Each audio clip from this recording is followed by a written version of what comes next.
sempre alerta. Bem-vindos à nossa live especial do Dia dos Escoteiros. Para quem nunca me viu de chefe escoteiro, ó, aqui meu chapeuzinho, meu lenço escoteiro. Quem não me conhece ainda, eu sou a chefe Valquíria Lobo. Eu sou a mãe do Tiago, de 32 anos, e da Thalita, de 19, e estou aqui nesse programa especial, nesse mês de abril, que é o mês do meu aniversário e o mês do Dia Mundial do Escoteiro, para a gente conversar a respeito dos nossos filhos adolescentes. Gente, deixa eu tirar meu chapéu, porque fica muito esquisito, né? A gente dentro de casa, chapéu, arrumar o cabelinho.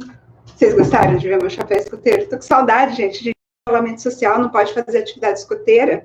Com saudade dos meus escoteiros. Gente, vocês viram que espetáculo de tema que a gente tem para hoje?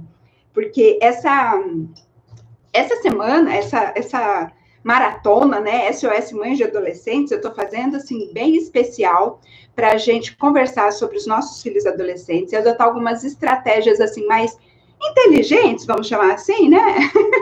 Para a gente não ficar maluco, não pirar com eles. E eu até coloquei uma historinha hoje no meu Insta, quem não viu ainda, dá uma olhadinha. Então, o que acontece? Eu postei lá no Insta uma imagem feita pelo querido chefe Félix Scarulles, é um artista maravilhoso, e ele tem feito umas ilustrações maravilhosas para mim, e eu postei hoje de uma mãezinha falando assim, né, para um adolescente, se não tá bom, a porta da rua é a serventia da casa.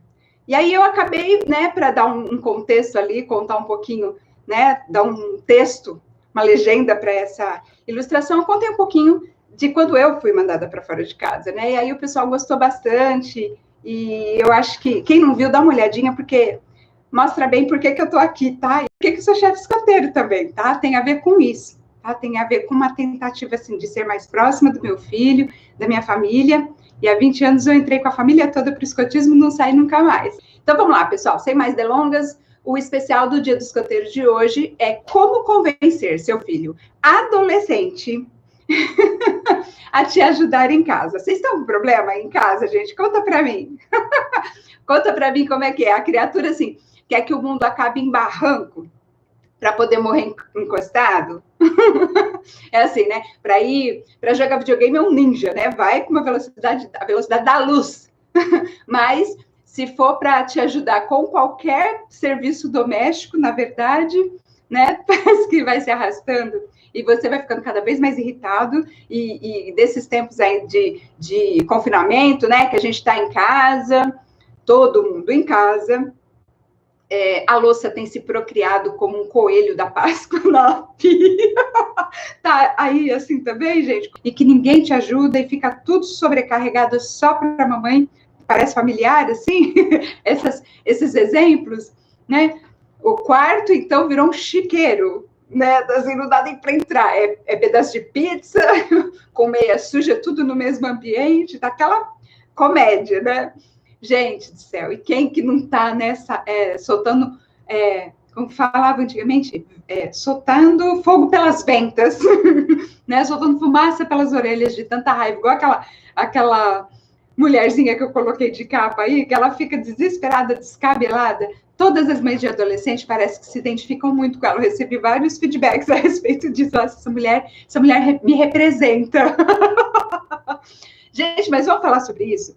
Porque eu não sei quantas pessoas aqui conhecem o escotismo e o quanto conhecem do escotismo, né? E hoje eu tô, para quem entrou agora, eu tô com essa roupa bonita aqui, é meu uniforme escoteiro, porque hoje é o Dia Mundial do Escoteiro e nós costumamos ir trabalhar, ir para a escola, ir para todo canto com o nosso lenço escoteiro. Mas como a gente tem em casa, eu passei o dia inteiro com o meu lenço, viu, gente?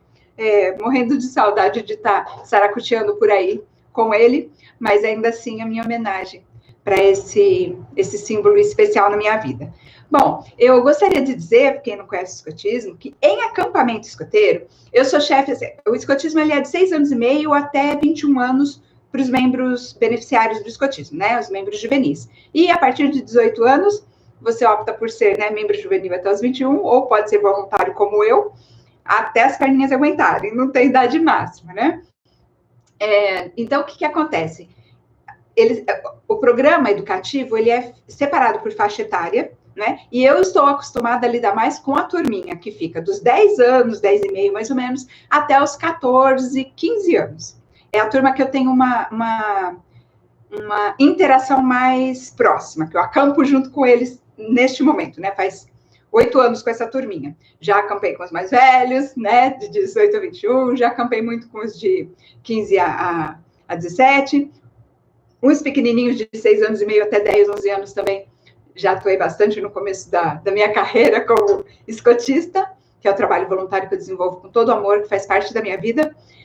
E em acampamento de escoteiros, tá? Eu pego crianças de 10 anos e meio, 11 anos, até 14 e meio, 15 anos, e a gente vai para o meio do mato, umas 30 crianças de uma vez, e fiquem sabendo que essas mesmas crianças que não lavam um copo dentro de casa, que nem tiram o copo do local, né, para pôr na pia, essas mesmas crianças vão para lá, carregam tralha pesada, é material que não acaba nunca mais, por quilômetros, tá? Eles carregam o material deles, mochila, fogareiro, bujão de gás, a gente usa aqueles de 5 quilos, né, que é menor, não o de 13, mas eles carregam, não é a chefia, não, a chefia são os adultos, né? Eles carregam, tá? E eles vão para o meio do mato, vão cortar bambu com facão, tá?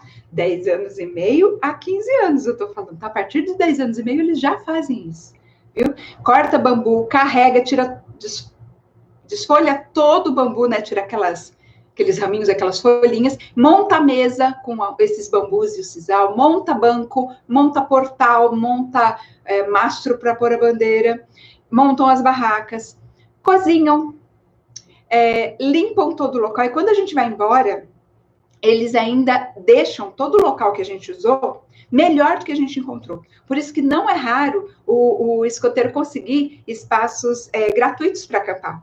Todo dono de fazenda adora receber a gente, porque quando a gente vai embora, até aquela sujeirinha que não foi a gente que levou, a gente leva tudo embora, a gente deixa tudo melhor do que a gente encontrou, uma tradição escoteira, né? São as mesmas crianças. Mas, chefe Val, que macumba é essa? Piada, viu, gente? Por favor, não me leve a mão, não estou desconsiderando ninguém, não. Que magia é essa, né? Que magia é essa que você inventou? Não fui eu que inventei, tá? Para começo de história. E não é magia alguma. É só aquilo que eu vivo falando aqui para vocês.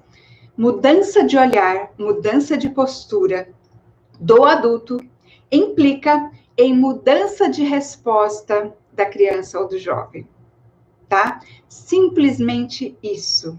Simplesmente isso. Falei outro dia que eu fiz o psicologia reversa com os meus netos e todo mundo comeu brócolis. Depois eu conto essa piada para vocês. Mas é verdade, aconteceu mesmo. Então, gente, isso eu vou contar para vocês na live de hoje, tá? Então, primeira coisa, vamos entender o que acontece, né? Qual que é o grande problema disso tudo? Tem 4 pontos que eu quero levantar com vocês. Primeiro ponto, eu queria, assim... antes dos pontos, eu já quero deixar coisa bem clara aqui. Gente, nada do que eu falar tem intenção de ofender, de magoar, de fazer você se sentir mais culpada ainda do que você já é, criatura, porque mãe e culpa parece que está na mesma página do dicionário, não é verdade? Eu não tenho nem moral, gente, para fazer um tipo de coisa dessas, né? Aquele negócio, você olha o cisco no olho do seu próximo, mas não percebe a trave, né, que está atravessada aqui na sua cabeça. Eu não tenho nem moral para falar isso, porque justamente eu tenho vindo aqui para prestar esse serviço, para dar essas dicas para as mães, pais também, viu, gente? Aí o Emerson, chefe, falando isso já dá vontade de acampar. Eu também, Emerson!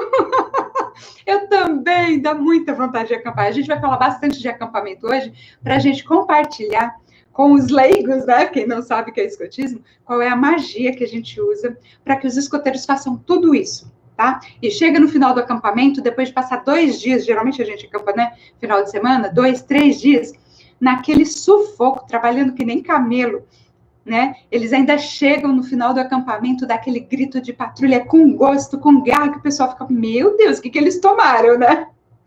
Mas é incrível, é incrível. Vou explicar tudo direitinho.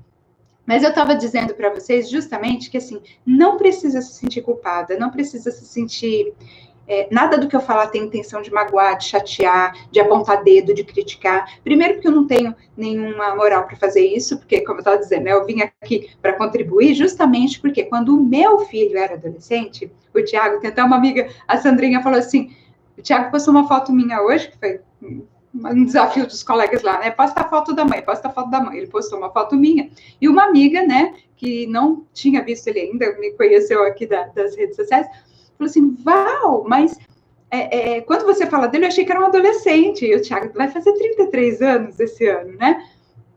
E assim, quando ele era adolescente, eu fiz muita barbaridade, gente. Eu fiz muita coisa errada. E foi com esses erros que eu acabei descobrindo muita coisa, sabe?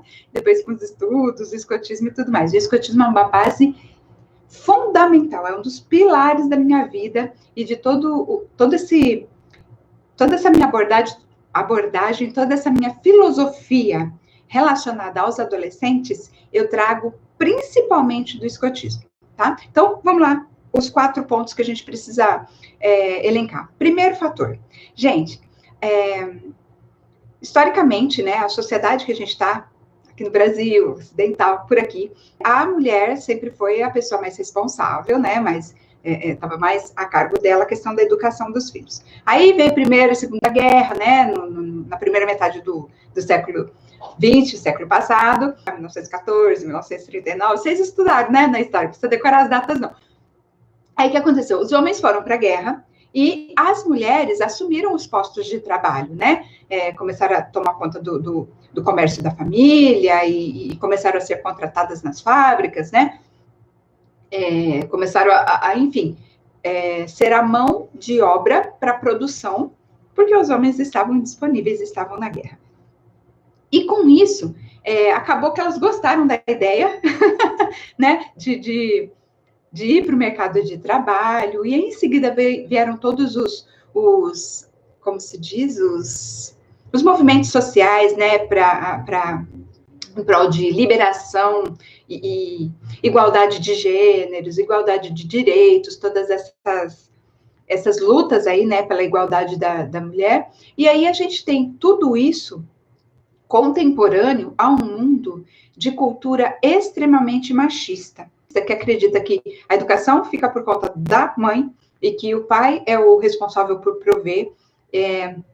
Por mais que hoje em dia a gente esteja muito mais liberto desses preconceitos, dessas coisas assim, que não são mais a maneira de pensar da maioria, mas ainda hoje, né, século XXI, né, entrando aí já para a terceira década, a gente ainda traz todo um viés machista que na prática sobrecarrega demais as mulheres, né, dentro de casa com seu trabalho. Então, o que acontece? A mulher acabou tendo jornada dupla, né, ou tripla, porque ao mesmo tempo que ela tinha que educar os filhos, ela ainda tinha a parte dos trabalhos domésticos e ainda tinha que mostrar o seu valor no mercado de trabalho, até para conseguir provar que ela era tão capaz quanto os homens, até para justificar a exigência ou a requisição, né, o pleito de igualdade até de salários e condições de trabalho. Vocês sabem disso, né? Só na década de 30, mais ou menos, que a mulher foi autorizada a votar, né? E foi justamente por conta desse início de movimento aí no mercado de trabalho. Bom, enfim, aí fica essa coisa, né? As mulheres lutando por igualdade, uma sociedade ainda extremamente machista, apesar de já ter melhorado horrores, ainda não é perfeita, ainda permeia muita coisa que a gente nem percebe que é machismo, né? E essa jornada aí tripla da mulher. E tem até uma frase que eu amo de paixão, que diz assim, ó: a sociedade exige de nós, as mães, que nós sejamos profissionais como se não tivéssemos filhos, e que sejamos mães como se não trabalhássemos fora. Como fechar essa conta, gente? Como que não é coerente? Não funciona. E vocês percebem que onde eu vou chegar, né? Lembrando que o nosso tema é como você vai conseguir a ajuda dos seus adolescentes, né? Como convencer seu filho adolescente a te ajudar nas tarefas domésticas. Percebe onde começa o problema? O primeiro ponto que eu queria apontar era esse. né, da saída da mulher para a vida, né, fora de casa, mas ainda sobrecarregada com o que se considerava como uma parte dela nesse trabalho humano. Bom, tudo bem, então vamos lá. Segundo ponto que eu queria dizer é que é o seguinte: por conta da mulher estar realmente saindo, né, para trabalhar e não estar dentro de casa, e por conta de toda essa pressão da sociedade machista, mesmo assim, velada, sabe? Mesmo que a gente nem perceba direito, não seja uma coisa muito nítida, muito perceptível, né, assim, explícita, a mulher sente muita culpa, porque ao mesmo tempo que ela quer sair, ela sabe que é importante, e hoje em dia, né, pelas estatísticas, a gente sabe, inclusive, que nem é mais uma questão de preferência, opção da mulher, mas mais de metade das mulheres, né, que estão aí no mercado de trabalho, elas são o arrimo da família, né? São elas que são, assim, responsáveis por sustentar mesmo a família. Então, não é mais uma questão de querer trabalhar, é uma questão de sobrevivência, né? Só que elas carregam consigo uma culpa muito grande, uma culpa gigante, porque sempre vem aquela alfinetada de que os filhos estão abandonados, não pode acontecer nada com as crianças, que o que é que se fala? Onde estava a mãe desse desse cidadão? Eu mesmo, gente, falo muito para mães aqui, e eu sei que tem muitos pais que me acompanham, mas por que eu falo para mães? Justamente porque até o nosso português é machista, né? Vocês sabiam que na Itália a conjugação verbal, como chama, a concordância de gênero, a gente faz de acordo com a maioria. Então, se você, sim, está numa sala e a maioria é mulheres, e tem alguns homens, você vai conjugar, né, toda a regência ali no feminino. Então, assim, a gente não fala pais, né? A gente fala pais no plural, englobando mães e pais. Lá, se tiver a maioria de mães e só um pouquinho de pais, vai se falar mães, e eles que se enquadrem. Eu acho justo. A origem é a mesma, as duas vêm do latim, tá tudo certo. Mas não, a gente ainda tem isso, né? Então, pais, sintam-se incluídos, tá? Eu tenho um pouquinho de sangue italiano, pelo menos a alma, é por causa disso, tá bom? Então, o que acontece? Essa culpa, né, faz a mãe, às vezes, ter uma postura assim de, ai, coitadinho do meu filho, né? Ai, deixa eu fazer alguma coisa por ele, já que eu passo o dia inteiro fora. E aí ela fica naquela, conhece aquela história da borboleta? Né, que tinha, assim, um casulo no jardim, e havia um homem, né, que estava ali apreciando o jardim, e de repente ele viu aquele casulo e percebeu uma movimentação ali, e ficou observando e viu que a borboleta, ela estava com uma extrema dificuldade, né, de sair daquele casulo. E ele ficou compadecido da borboleta, ficou com dó da borboleta, foi lá, pegou uma tesourinha daquelas de cortar unha de bebê, né? E aí, com toda a delicadeza, com cuidado, mas assim, na melhor das boas intenções, e muito delicadamente, abriu o casulo com a tesourinha, né? Para ajudar o parto ali da borboleta. Mas com a intenção de ajudar. Mas o que esse homem não sabia é que quando ele promoveu essa facilidade para a borboleta, na verdade, ele causou o aleijamento da borboleta para o resto do tantinho de vida a mais que ela conseguiu sobreviver depois daquilo. Ela passou o restinho do tempo dela ali na Terra, toda murcha, aleijada, se arrastando, nunca foi capaz de voar, porque é justamente o processo de empurrar e de rasgar o casulo que faz com que os fluidos, né, do corpo central da lagarta vão se passando e abrindo as asas e fortalecendo toda aquela membrana que forma as asas, e é por isso que ela consegue depois expandir as suas asas. Sem esse esforço de ficar abrindo o casulo, ela não conseguiu fazer esse processo de amadurecimento e acabou morrendo muito precocemente e nunca foi capaz de voar. Então, as mães acabam fazendo um pouco isso, né? Elas querem facilitar, e assim, às vezes eu vejo, de novo, não quero julgar, não quero criticar, mas é fato. Vocês também devem conhecer. Tem mãe que exagera. Tem mãe que, se pudesse, mastigava a comida e regurgitava na boca do bebê. Estou falando besteira? Vocês não conhecem pelo menos uma pessoa assim que, né, ou você também, será que você não exagera um pouquinho nas coisas que você faz pelo seu filho que não deveria fazer? Né? Esse é o segundo ponto que eu queria tocar. O terceiro, gente, é o óbvio, né? A correria do dia a dia. Gente, pelo amor de Deus, eu não conheço nenhuma pessoa olha, pode não trabalhar fora, não interessa. Não interessa, todo mundo tá falando e repetindo aquele discurso, mas é correria do dia a dia, gente. Não é tá todo mundo correndo desesperado, né? E por conta dessa correria, o que a gente faz? As crianças pequenas, a gente não deixa elas ajudarem. A gente não deixa porque, assim, não dá tempo, sabe? Não dá.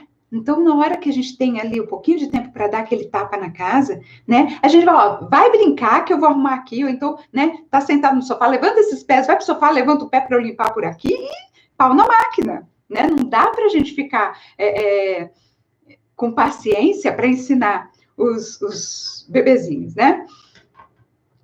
E aí, gente,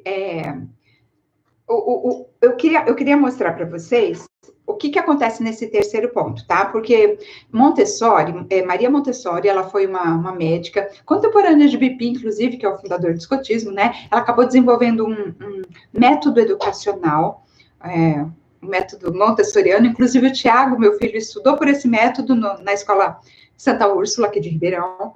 É um método maravilhoso que prevê que o desenvolvimento... Prevê não, prega, né? Preconiza, e é comprovado cientificamente, que o desenvolvimento do ser humano, em várias esferas, acontece pelo movimento, pela prática, por fazer coisas, entende? Então, assim, o que acontece?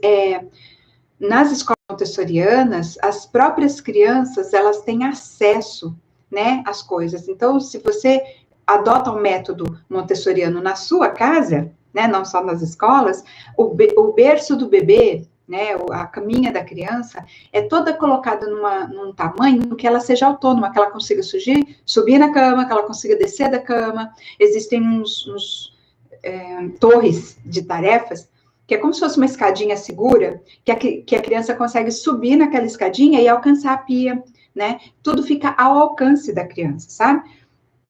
E é muito interessante. Montessori, no método Montessori, não tem essa de você dar copo de plástico, talher de plástico, como se diz, prato, né? Não, você dá o de vidro. Nossa, chefe, mas vai quebrar. Vai. Adulto também não quebra? Quem aqui nunca quebrou um copo, nunca quebrou um prato? Eu quebrava muito mais do que hoje em dia. E por que eu parei de quebrar? Porque eu treinei, né, gente? Eu tô sempre ali lavando louça com o copo na mão, e eu sei que um copo de plástico não é igual a um copo de vidro. Põe sabão num e põe no outro, para você ver qual que escorrega mais da mão, né? Então, assim, instrui e dá o instrumento para a criança ir se habituando. Só isso. Não precisa proteger demais, né? Eu vou passar para vocês uma lista que talvez surpreenda, né? Talvez não, algumas pessoas podem já saber, mas eu queria que vocês imaginassem aí agora, se vocês conhecem alguma criança de 2 ou 3 aninhos. Eu tenho meu neto mais novinho, o Rodriguinho, que é a peça da família agora, né, gente? Porque 2, 3 anos é a melhor que tem. Rodriguinho tem 3 anos, e assim, olha, sabe o que o Rodriguinho já poderia fazer para ajudar em casa? Vou listar para vocês, ó. Guardar seus brinquedos. Ele pode tirar o prato da mesa e levar na pia. Ele pode guardar os seus sapatos, e o da mamãe também. Ele pode colocar a roupa suja no cesto. Gente, quem que pede para uma criança de 2 anos colocar a roupa suja no cesto? Bom, então vamos lá. Limpar pequenas superfícies. Você imagina o Rodriguinho, né, de 3 aninhos, com um paninho, ajudando a mamãe a tirar o pó do rack? Perfeitamente possível, tá? Pegar frutas e legumes na fruteira, pôr guardanapo na mesa, tirar a própria roupinha. Gente, eu estou falando de um bebê de 2 anos. Eu estou falando de um bebê de 2 anos. A gente não é responsável por educar? Depois eu vou contar uns exemplos para vocês bem interessantes. Criança de 4 a 5 anos, que é a idade do Tiaguinho, filho do Tiago. Olha, arrumar a cama. Gente, o Tiaguinho já pode arrumar a cama? Sim, é com 4, 5 anos que começa, tá? Colocar a roupa na máquina e tirar também, né? Porque o Tiaguinho é meu ajudante oficial de estender roupas. Vou contar umas peripécias já para vocês. Guardar roupa. Não, chefe Val, vai ficar tudo bagunçado. Claro que vai, ele tem 4 anos, o que você espera? Que ele faça uma dobre como um profissional de lavanderia? Mas já é a idade em que ele pode ser responsabilizado por ajudar nesses pequenos trabalhos, tá? Seu filho pode ajudar em casa fazendo isso com essa idade. Vamos lá, o que mais? Gente, guardar parte da louça. Tiaguinho, com 4, 5 anos, já pode guardar parte da louça, tá? A parte que ele alcança, né? Embaixo da pia, por exemplo, nos meus armários fica embaixo da pia. O Tiaguinho já pode ajudar nessa parte. Ajudar a pôr a mesa. Tirar o pó também, né? Regar plantas. Eu já ensinei o Tiaguinho a regar plantas. Eu já avisei que não pode pôr muita água nem pouca água e tem que pôr devagarinho. Ele faz perfeitamente, perfeitamente. Quando ele vem para casa, ele que rega as plantas. Separar o lixo. Gente, 4, 5 anos. Você conhece criança de 4, 5 anos? Já está na hora de colocar para separar o lixo. Você acredita? Não é normal na nossa sociedade isso, né? Tá, de 6 a 8 anos, já começa a entrar na fase de lobinho, tá? Olha só, lavar a louça. E eu já pus o Tiaguinho para lavar a louça comigo.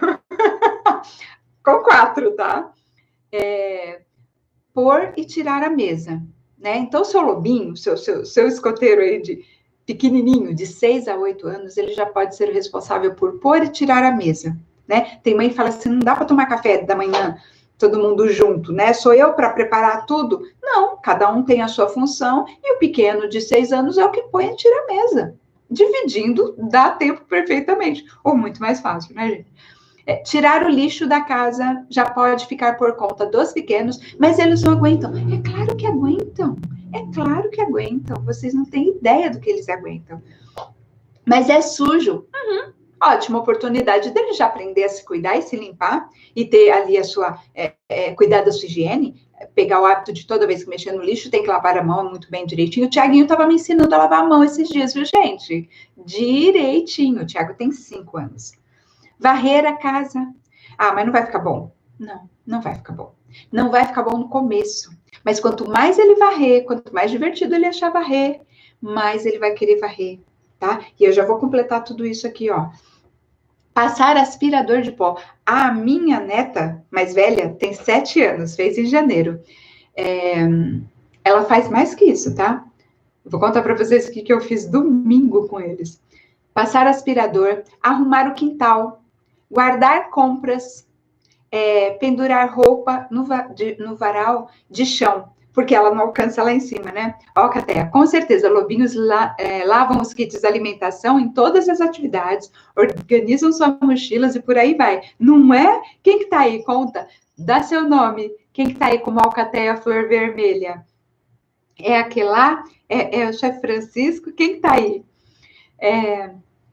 Gente, domingo passado, domingo ou sábado? Não vou lembrar. Fim de semana, meus netos vieram. A avó não é tão idosa assim, né? Ainda deu para visitar a avó. E eu os convidei para vir aqui em casa para nós fazermos o almoço juntas. Eu juro por Deus, a minha neta tem 7 anos. Eu peguei a maior faca que eu tenho aqui em casa, que é uma peixeira deste tamanho, de verdade. De verdade. Pegou uma peixeira desse tamanho e ela cortou o frango. Eu fiz sabe aquele filezinho sassami? E eu queria cortar ele na metade. Eu ensinei. Peguei a faca, pus na mão dela, mostrei como é que mexia. Expliquei que, né, não podia cortar assim, podia cortar o dedo, mas que tinha que pôr a mão assim, né, fazendo uma caverninha e que a faca ia passar aqui. Expliquei direitinho. Fiz um para ela ver, mostrei os detalhes, acompanhei os primeiros que ela cortou e depois ela cortou o resto. 800 gramas de frango. A minha neta de 7 anos cortou com a minha faca mais poderosa, tá? E é perfeitamente possível. E ela fez perfeito. Perfeito. Não havia o que corrigir naquilo, tá? É que geralmente, quando eles começam, não fica bom, né? Mas tudo que a gente faz no começo não fica bom, né? Eu lembro que o Tiago, meu filho, sofria muito quando era pequeno, porque a mãe dele, né? Eu tinha acabado de fazer 16 anos quando ele nasceu, eu não estava treinada ainda para cozinhar. O moço comia cada gororoba, gente, tanto que aprendeu a cozinhar rapidão, porque é uma questão de sobrevivência. Não é, filho? Se você estiver por aí, ainda comenta. quanto que você sofreu. Só que hoje em dia, né, com a prática, você sabe que o pessoal até gosta quando eu faço comida? Porque a gente vai aprendendo, a gente vai aprimorando, mas a gente não aprende, não começou bem lá no começo. Ninguém começa bem lá no começo, né? Vou falar rapidamente aqui. Eu detesto esse negócio de live ter que acabar com 1 hora, e já passou meia hora que a gente está conversando. Vou passar as outras idades aqui, até 14 anos, para vocês verem o que é possível, tá? Desde os 2 anos, cabelo de 8, 9 a 11 anos, gente, dá para preparar lanches. Tô olhando aqui pro lado, que é a minha cola aqui, tá? Tô olhando uma tabela que depois eu vou colocar lá no grupo do Telegram para vocês, tá bom? De 9 a 11 anos, preparar lanches rápidos, e aí hoje eu vou até fazer um protesto, tá errado, preparar lanches rápidos, não. No escotismo, com 11 anos, eles cozinham as 3 refeições, eu não ponho a mão em nada, eu só experimento e como que eles fazem, tá? Então, não são pequenas refeições, tem lobinhos, lá na nossa alcateia, que faz panqueca, tá? Como eu falei, domingo, sábado ou domingo, por que sumiu da minha cabeça? É por causa dessa confusão, né, que a gente não sabe que dia que é. Os meus netos fizeram a comida junto comigo. Arroz, feijão, frango assado com bacon e brócolis, tá? E batata frita. E eu fiz questão de instruí-los, inclusive, a colocar dentro do forno. Eles têm 5 e têm 7 anos, tá? Então, toda limitação que eles têm, somos nós que colocamos, tá? Preparar pequenos lanches rápidos, limpar móveis, limpar espelhos. Olha, a minha fadinha tem dificuldade de limpar espelhos, mas uma criança bem instruída, com 9 anos, consegue. Trocar roupa de cama, cuidar de animais de estimação, ajudar a preparar as refeições, guardar louça, fazer lista de mercado. Já começa a escrever, né? Então já sabe, a minha neta já tá lendo, que é uma beleza. De 12 a 14 anos. Limpar banheiros, sim, senhora. Ai, credo. Ué, você não limpa? Os escoteiros limpam e deixam melhor do que a gente encontrou, inclusive, né? Pôr roupa para lavar, passar pano no chão, cuidar de plantas, cuidar de irmãos mais novos. Antigamente, essa tarefa de cuidar dos irmãos mais novos, e novos mesmo, bebê de colo, tá? Começava com 7 anos, os pais iam para a roça e as crianças mais velhas cuidavam dos pequenos. Não é raro a gente ouvir o pessoal, né, da época dos nossos avós dizer que com 7 anos já cuidava dos irmãos mais novos. Preparar pequenas refeições, e aí, de novo, eu acho que está modesta, eu acho que eles são capazes de preparar grandes refeições. Eu me alimento do que os jovens produzem, cozinham nos acampamentos, e passo muito bem, obrigada, sou capaz de dizer, com a minha palavra de escoteira empenhada, que as melhores refeições que eu já comi nesses 20 anos de acampamentos foram feitos por jovens na idade de 12, 14 anos, tá? Chupa! Chupa, pais de apoio! Pais de apoio são os pais que se voluntariam para ir cozinhar quando tem acampamento dos pequenininhos, que os pequenininhos não cozinham eles próprios, né? Ainda não. Mas a partir dos 10 anos, não tem mais pais de apoio, eles mesmos cozinham, né? E separar contas para pagar. Olha que delícia isso, gente. Vocês já pensaram numa coisa dessa, que eles têm capacidade para isso? E aí eu venho falar agora do quarto ponto, que é a questão dos adolescentes. Deixa eu ver o que a chefe Carol está falando aqui. Sim, chefe, cuidava do meu irmão bebê e tinha 8 anos, somente eu e ele em casa. Não é? Morreu? Tá vivo o seu irmão? E a gente não confia em nada para as crianças. Por quê? Por causa da pressa. Lembra da coisa que eu falei? Né, daquelas 4 coisas, né? Que a mulher agora está acumulado, então, jornada tripla. A segunda coisa é a questão dela sentir muita culpa, então querer sempre fazer as coisas pelo filho, mastigar, regurgitar na boca dele, cortar o casulo da borboleta. Terceiro ponto que eu estava falando agora, que por conta da correria, a gente não tem a paciência de ensinar as crianças a fazer essas coisas. E olha, elas são capazes de fazer. Só que assim, para que façam, você precisa ter um tempo de se dispor a ensinar, orientar e supervisionar um pouco no começo. Vivíssimo! Eu sabia! Né? E assim, e demanda mais tempo ainda. E tem uma outra coisa que acontece, que assim, ninguém começa fazendo bem feito. Vou falar como é que... O almoço, gente, foi perfeito, tá? Foi perfeito. Falei, a Malu cortou o frango, ficou incrível, não tinha o que corrigir, tá? Tava impecável, de verdade. Ela não está ouvindo, então não tem por que eu ficar, né, falando alguma coisa que não seja verdade só para elogiá-la. Também não tenho por que mentir a respeito disso, né? Ela realmente fez um trabalho excelente, trabalho nível de adulto, tá? E foi a primeira vez que, pelo menos aqui em casa, ela fez esse tipo de serviço com aquele equipamento. Mas demora. O Tiaguinho, quando ele tinha 4 aninhos, eu comecei a pedir, 3 aninhos, de 3 para 4, eu comecei a pedir ajuda para ele me ajudar a estender roupa. Até hoje ele fala que ele sabe estender roupa. Ele falou isso no domingo, que a gente cozinhou juntos. Foi domingo mesmo, agora eu lembrei. Mas como que funcionava a brincadeira do estender roupas? Como uma brincadeira, tá? Não era assim, ó, Tiaguinho vai estender a roupa. É a sua obrigação. Não. Tiaguinho, vamos brincar com a vovó? Você ajuda a vovó a estender roupa? Nossa, alegria da vida. Só que, gente, quando o Tiaguinho era piquititico, né, de 3 aninhos, que ele vinha me ajudar a estender roupa, primeiro eu tinha que lavar o quintal todo. Porque eu acho que em algum momento ele jogou a roupa para mim, né? Eu tirava da máquina, colocava numa bacia, e ele pegava da bacia e me dava para eu colocar no varal.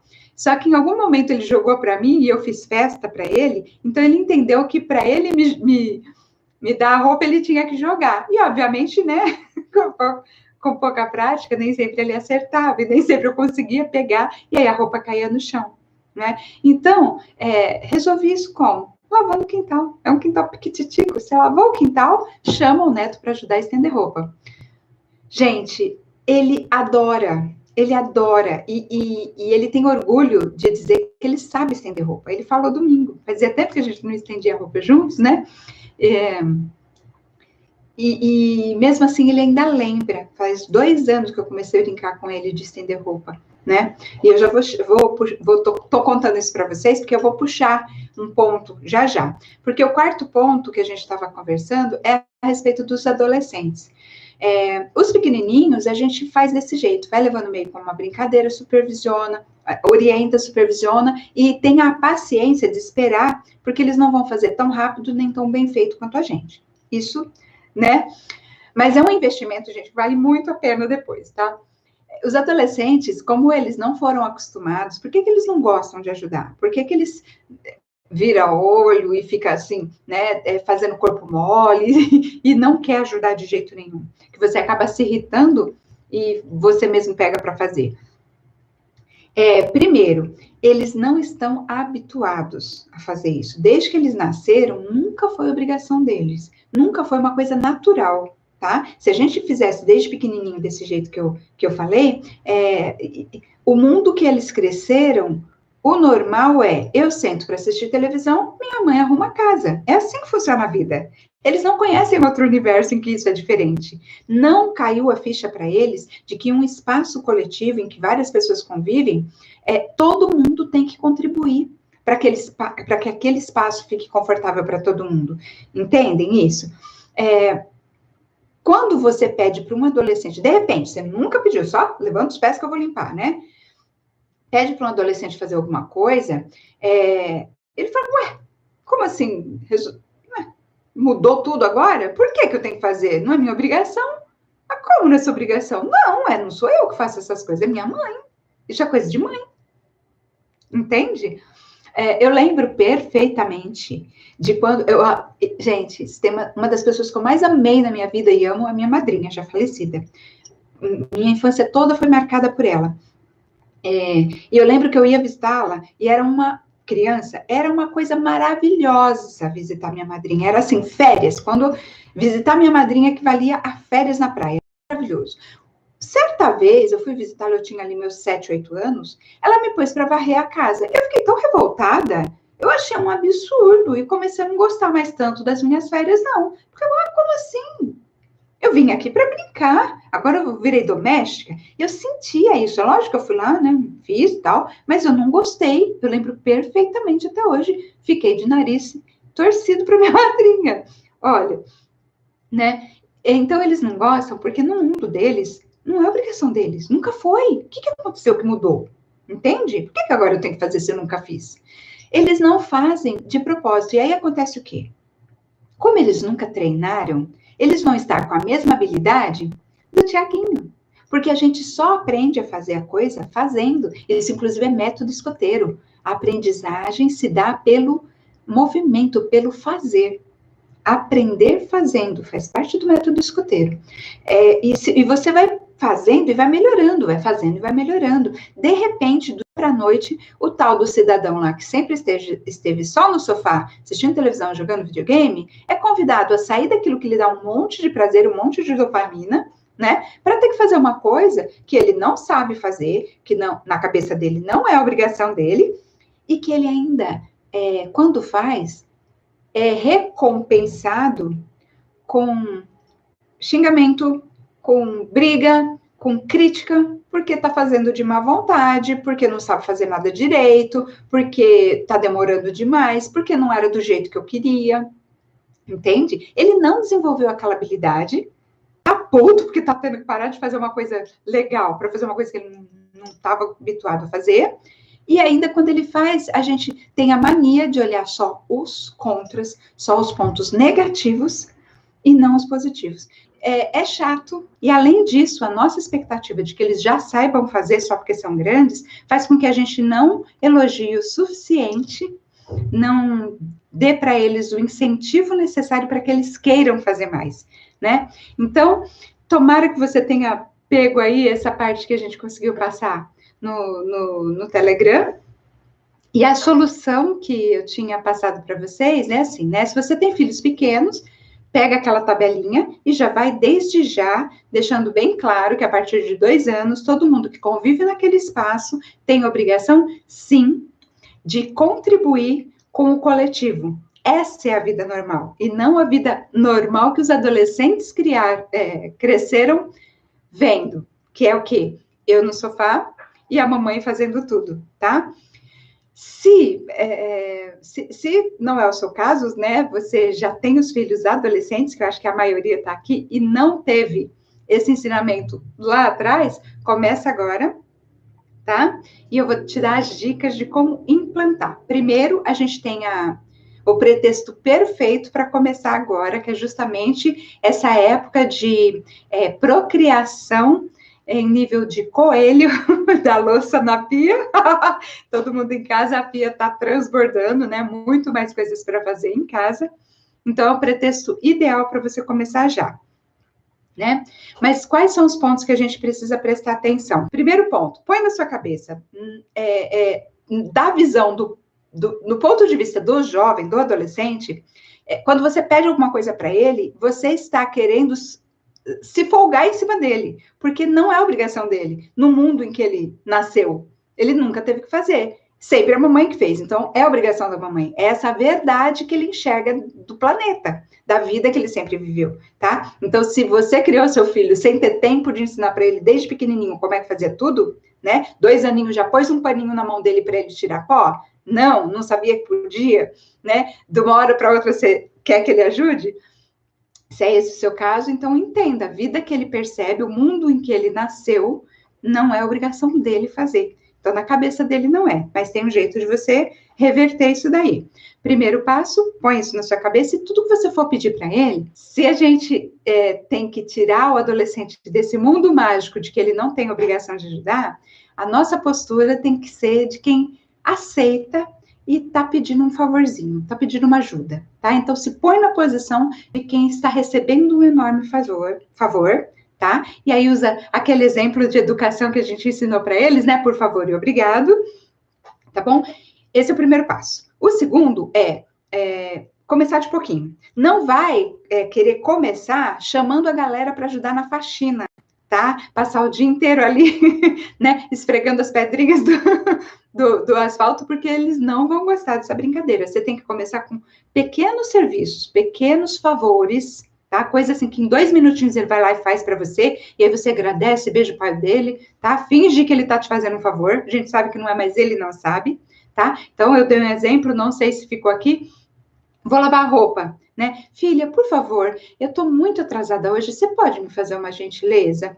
Eu sei que você tá aí, né, curtindo, mas é rapidinho, você pode fazer para mim? Ah, mãe, tá, que?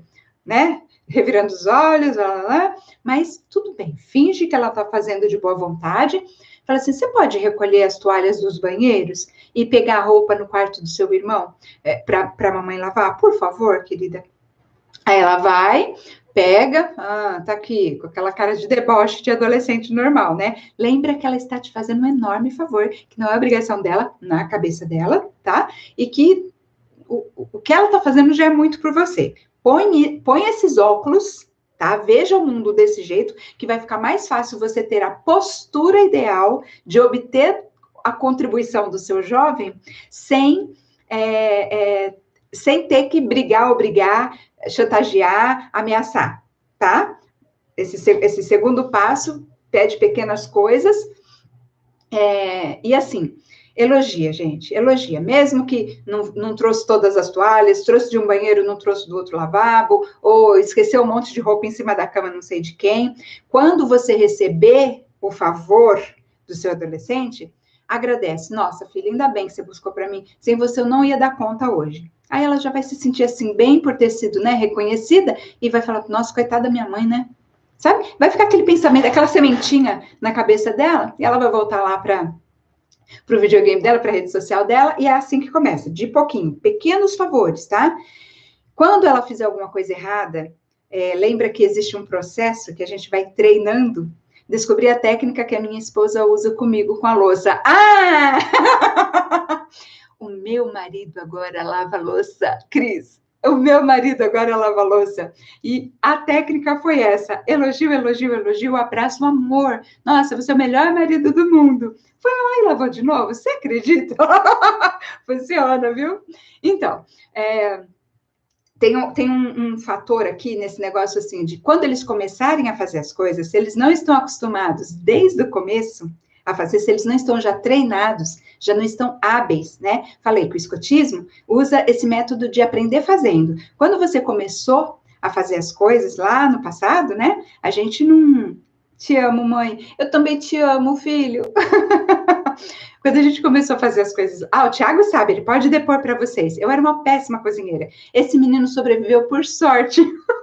Porque eu fazia cada gororoba, mas cada gororoba que vocês não têm ideia. Quando a gente começa a aprender a fazer uma coisa, a gente não sabe fazer bem. O Thiago comeu cada gororoba quando era pequeno, gente, que eu nem sei como é que sobreviveu essa criatura. E hoje em dia, quando eu vou cozinhar, até que vira alguma coisinha. O pessoal curte a minha comida, né? Então, assim, é prática, né? Não é de uma hora para outra que a gente aprende a fazer as coisas. Tem que ir treinando até ficar legal. E quando o jovem, o adolescente vai começar a te ajudar, ele não vai fazer bem nem as pequenas coisas, tá? Nem essas pequenas coisas que você vai pedir para ele. Então, ela vai buscar a toalha, mas ela busca de um banheiro e não busca de outro. Ela vai pegar, vai entrar no quarto do irmão, vai pegar a roupa que está em cima da cama, mas vai esquecer a que está no chão. 2 maneiras de você orientar, de você ensinar, tá? Lembra que o processo de aprender é longo. Primeiro, se ela...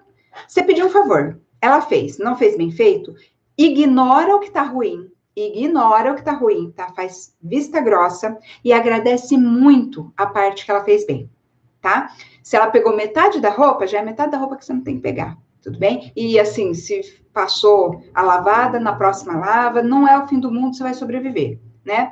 E essa é uma técnica, gente, que funciona muito, por quê? Porque se você fala assim, você pegou isso, mas não fez aquilo, igual a minha escoteira, que lavou a louça, mas não enxugou e guardou, todo o esforço dela, ela acha que não vale a pena. Ou vem aquele adolescente, né, que eu nunca sou suficiente para minha mãe, nada do que eu faço tá bom, eu nunca satisfaço as expectativas dela, né, então para que eu vou me esforçar? Se eu vou fazer, já vou sempre ser esculachado, entendeu? Então, assim, elogia a parte que tá boa e ignora a parte que tá ruim, porque quando ele faz alguma coisa para você, né, como um favor, lembra? Como se fosse um favor, e você diz o que ficou errado, ele não se sente reconhecido pelo favor que ele te fez, mesmo que você fale a palavra obrigado. Você guarda aquela instrução da coisa que ele vai ter que melhorar da próxima vez para a próxima vez, tá? Não no momento em que ele faz a coisa errada. Entendeu? Agradece a parte que foi boa, ignora a parte que foi ruim. Na próxima vez que você for lavar roupa, que você for pedir para recolher de novo, filha, de novo, você pode ir lá pegar para mim? Mas, da outra vez você acabou esquecendo do banheiro do fundo, né? E do seu irmão, ele deixa umas roupas no chão também. Você se importa de pegar dos 2 banheiros, do chão e da cama, para não ficar nenhum para trás? Quando você instrui assim, não causa aquele mal-estar do não reconhecimento. Ela vai até agradecer intimamente, né, emocionalmente, por você, vai se sentir assim, puxa, esqueci, foi sem querer. Ela vai meio que se sentir na obrigação de se desculpar por ter feito errado, ou pelo menos vai pensar isso, tá? O sentimento dela, caramba, dei mancada, e vai procurar fazer melhor. Mas na próxima vez, não falar nada na hora. Ou então, alguma instrução, você vai ensinar, ele vai pedir para ele lavar a louça? Ele já lavou a louça alguma vez? Não é só de olhar que aprende, não. Então, você vai lá, pega o copo, lava, explica todos os detalhes, né? Ó, gente, o copo a gente lava assim, aí põe assim, ó, bem essa beiradinha, não esquece de lavar o fundo, a borda. Na hora de enxaguar, põe a mão bem por dentro, esfrega, tá vendo? Ó, cuidado, porque o vidro com o sabão fica muito escorregadio, então é normal deixar cair. A gente deixa, né? Se ele errar, se ele quebrar, é só um copo, é só um prato. Respira, tá bom? Que vai melhorando com o tempo. Bom, pequenos favores, elogia sempre, paciência até adquirir o processo de habilidade, até ficar bom, né? E quando você elogia, mas elogia de uma maneira honesta, de uma maneira verdadeira, não tenta dar uma despertinha, tá? Se você tá com ódio no coração, porque você pediu para buscar a toalha, só buscou de um banheiro, não buscou do outro. Na sua cabeça, era óbvio que tinha que buscar dos 2. Obrigada. Ele percebe, ele sabe que você está sendo irônica, que você está fingindo. Sinta gratidão real, seja íntegra, para elogiar, tá? Vai fazendo isso de exercício que vai ficando cada vez melhor. Isso também é um processo de aprendizagem que você vai treinando, vai ficando cada vez melhor, tá? Sentir a gratidão real, tá? Guardar, segurar, fechar, morder a língua, mas não criticar, não falar a parte ruim. Tudo bem? Bom, outra coisa que você faz, quando você elogia, você deixa a pessoa, assim, cada vez mais viciada na dopamina que o elogio feito de maneira correta proporciona. Lembra, ele tá lá na internet, uma coisa que dá dopamina para ele pra caramba, aí você quer que ele pare de fazer aquilo para vir fazer um trabalho que não gera dopamina, não é prazeroso, é chato, e ao mesmo tempo, na cabeça dele é sua obrigação, porque você nunca ensinou para ele que todo mundo tem que colaborar da maneira natural, né, assim que é a vida, mas, de repente, de um dia para o outro, todo mundo tem que ajudar. Não, no mundo que eu nasci, eu ficava no sofá e minha mãe fazia tudo. É assim que é a vida normal. Obrigação de mãe é uma casa, não de filho. Eu ainda sou filho. Gentileza gera gentileza. Exatamente. E sabe, Cris, as pessoas que a gente mais ama, que estão mais próximas da gente, são as pessoas para quem a gente menos é gentil. A gente é muito bem quisto pelas pessoas de fora, né? Mas as pessoas de casa a gente trata com casca e tudo, e nunca lembra que gentileza gera gentileza, inclusive dentro de casa. É um hábito nosso que a gente não para pensar, né? A gente sempre pode fazer diferente, melhor, não é verdade? Então, essa parte assim do elogio, sempre elogiar da maneira certa. Qual que é a maneira certa? Não adianta você falar, você é inteligente.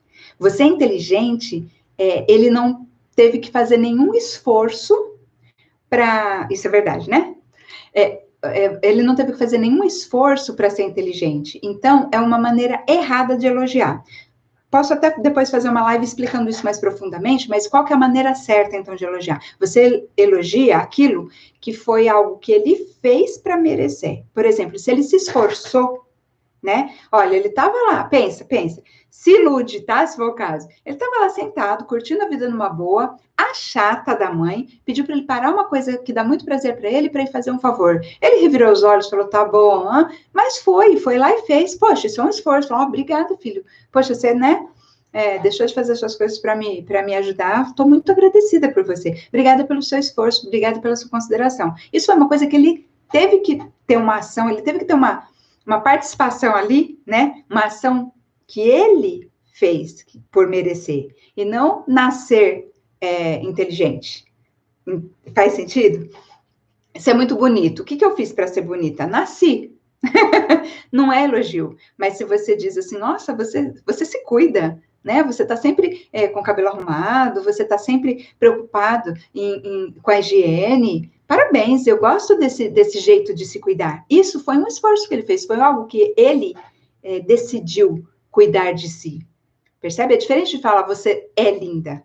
E nesse processo de elogiar, gente, adivinha, o jovem vai ficando cada vez mais viciado em receber essa dose de dopamina, porque se tem uma coisa que a adolescente é carente, né, é de elogio de adulto, reconhecimento de adulto, principalmente dos pais. Gente, a gente come no acampamento, eu não sei se vocês pegaram essa receita, se deu tempo de passar a receita antes de cair a live, arroz 3 camadas, a gente come lá no escotismo. Vou passar a receita para vocês. Arroz cru em cima, papa no meio, queimado embaixo e com ervas finas da região ainda, sabe? Sabe assim que sempre cai umas folhinhas de árvore, alguma coisa assim? É brincadeira. Mas assim, não fica bom nas primeiras vezes, gente. Só que quando você põe foco nas coisas que deram certo, né? Ah, deu uma queimadinha aqui, mas é difícil mesmo cozinhar em fogareiro, cozinhar em lenha, né? Cozinhar na fogueira. Nem nós adultos, né? Se não tivermos prática, não vamos acertar de primeira. A quantidade é diferente do que você está acostumado. Então, assim, elogio o que deu certo, entendeu? Se ficou sem sal, pega um pouquinho mais de sal e salpica em cima, elogia a parte que deu certo, ignora um pouco a parte que estava ruim. Na próxima vez você instrui melhor, para que vá aprimorando. E quando você come e elogia, mas elogia de uma maneira íntegra, eles vão pegando gosto por aquilo, vai viciando eles na dopamina que isso gera, tá? E eu sei que adolescente é carente de elogio, porque uma vez eu precisei fazer uma dinâmica com eles e pedir ajuda para os pais. PH falou que comeu esse arroz no jamboree. Eu também. Sempre tem, mas eles vão ficando bons depois, viu? As melhores comidas que eu já comi em acampamento também foi feito por jovem de 12, 13, 14 anos, viu? Pode apostar. Uma vez eu fiz uma dinâmica que eu precisei que os pais falassem as qualidades dos filhos, e de 30 pais, só 2 conseguiram me falar só as qualidades dos filhos. Os outros tiveram dificuldade, alguns não conseguiram encontrar qualidade nos filhos, alguns, não lembro quantos. Mas os outros 28 me mandaram 1 ou 2, né, qualidades, adjetivos positivos, e mais uma lista, 2 folhas de defeitos, né? E são sempre os mesmos: preguiçoso, irresponsável, desligado, sempre a mesma coisa. Mal sabem eles que são fatores biológicos que estão provocando essas características nos adolescentes, e que depois eles viram gente, sabia? Não precisa bater não, vira gente quando... Brincadeira, gente. Mas, assim, depois, quando cresce, vira gente boa, tá? Não precisa bater, não. Às vezes a gente olha, né? Karnal falou isso uma vez. Ele definiu esperança com um exemplo prático. Ele falou: esperança é você olhar para o seu filho de 12, 13 anos e acreditar que aquilo vai virar alguma coisa. Ai, eu tive vontade de esganar o Karnal, apesar de eu gostar muito dele. O bom humor dele é muito gostoso, né? Mas é isso, eles estão treinando, eles não estão prontos ainda, né? Então, foca no que tá bom, deixa de lado um pouquinho o que tá ruim. Na próxima oportunidade, você instrui melhor, que ele vai se aprimorando e vai ficando cada vez melhor, tá bom? Então, é isso. Eles não enxergam como obrigação. A gente também já quebrou muito o prato. Devagar, não vai com tudo, querer que eles façam tudo de uma vez. Pede pequenas coisas e você vai perceber que essa dopamina que vai viciando eles, com o passar do tempo, você levantou para ir lavar a roupa, ela vai: quer que eu pegue a roupa para você, mãe? Vou lá. E aí vai virando automático, e aí vai pegando. Lembrei, outra dica que eu dei é para a gente aproveitar o contexto que a gente está, de estar todo mundo em casa, é o pretexto perfeito para a gente falar: gente, olha, não estou dando conta, a louça está procriando lá na pia, então vamos fazer igual os escoteiros, cada um tem a sua função. Então, no escotismo, gente, tem a turminha ali de 8 jovens, mais ou menos, é uma turma assim de, no máximo, 32, a classe, né? Vamos chamar assim de classe, fazer uma analogia. A tropa tem 32 jovens no máximo, e esses 32 são divididos em 4 patrulhas, 4 mini equipes, cada uma delas com no máximo 8 jovens. E esses 8 jovens da patrulha, oi Priscila, tudo bom? Eles vão dividir as tarefas entre si, tá? Então, um é o cozinheiro, o outro é o lenhador, o outro é o sanitarista, que é o responsável pela limpeza, o outro é o responsável o aguadeiro, que é o responsável por captar, abastecer, esterilizar a água, né? Tem o monitor, que é tipo o maestro ali, né? Quem coordena a equipe toda, o enfermeiro, cada um faz, o cozinheiro, intendente, almoxarife, cada um faz a sua função, às vezes acumula algumas funções, mas a distribuição é feita de uma maneira que não fica um monte de função na cabeça, né, nos ombros de uma pessoa só, é tudo distribuído, porque aí a patrulha passa a ser mais eficiente, entende? E a gente também, eles mesmos elegem quem vai ser o quê, eles procuram alguns critérios de justiça, né, para não sobrecarregar só um, e também, assim, as características de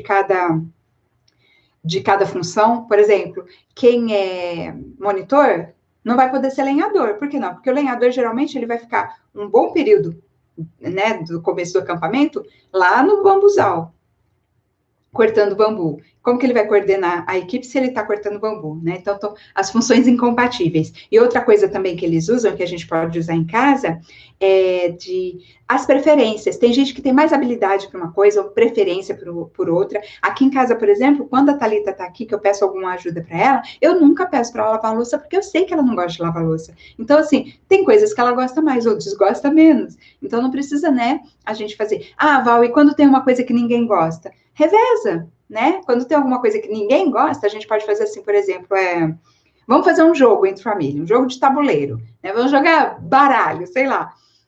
Quem perder no jogo vai ter que lavar a louça, né? De vez em quando. Então, assim, revezamento, ó. Segunda é fulano, terça é ciclano, né? Ou cada um lava o seu prato, que a gente usa muito no escoteiro também, e aí a pessoa da vez vai ter que lavar só os pratos, os utensílios que são para cozinhar, né, as panelas, os pegadores e tudo mais lá, para já dar uma aliviada, se cada um lava o seu, percebe? Então, a gente vai arranjando jeitos para que não fique pesado nem sacrificante para ninguém. Essa é uma técnica que a gente usa no escoteiro, que é o sistema de patrulha, faz parte do método escoteiro e que é perfeito para a gente aproveitar esse momento em que a gente está mais em casa e o serviço está se acumulando ainda mais, né, para a gente pedir para cada um pegar uma pequena coisa, né, junta aí todas essas dicas, não vai pedir para, de repente, a pessoa ficar responsável por fazer tudo, porque vai ser uma mudança muito brusca, tem que ser de pouquinho em pouquinho, sempre focando no que tá bom e tendo a paciência de esperar, e não vai ser em uma semana que vai ficar bom, tá, gente? Lembra que se você começou com 2 aninhos, o cara vai estar bom para te ajudar e achar normal que todo mundo tem que colaborar com 12 e 14. Né? A criança que desde pequenininha, com 2 aninhos, já era responsável por guardar seus brinquedos, por passar o paninho ali para tirar o pó do rack, da sala, os móveis que ela alcança, né? A criança de 4 aninhos que já era incentivada a ajudar a pôr a mesa. Ela cresce num universo em que todo mundo colabora, e isso é o normal, né? Só que de 2 aninhos até os 14, que foi a faixa etária daquela tabela que eu li para vocês, que eu vou deixar no Telegram, são 12 anos de treino, entendeu? Então, não vai adiantar que se você nunca pediu nada para o seu jovem, de repente pedir hoje, que a semana que vem ele vai estar super solícito, super afim, fazendo tudo certo e com grande habilidade. Não vai ser toda hora na hora que você quer, tem que ter esse jogo de cintura também, não vai ser do seu jeito, com a sua habilidade, que já está treinando aí a vida inteira, né? Vamos combinar que eu já estou com quase 50 anos, estou treinando lavar louça faz um tempão, que o Tiaguinho não vai lavar tão bem quanto eu. Então, foco no que tá bom e esperança de que vai melhorar. Tá legal? E, de novo, gente, eu tô convidando vocês para ir lá pro grupo do Telegram, vou deixar aqui, tá na bio do Instagram, tá? E vou deixar também aqui na descrição do vídeo, quando ele subir, que o YouTube tá terrível. E vou deixar para vocês o endereço do Telegram, e lá eu vou postar essa tabela das tarefas. Se você tem filho pequeno, pode começar desde já. Se você tem filho grande, aplica essas dicas que eu falei, tá bom? Gente, obrigada mesmo, tá? Um super beijo para vocês. Fica com Deus para todos os escoteiros. Sempre alerta e a gente se vê. Tchau, tchau.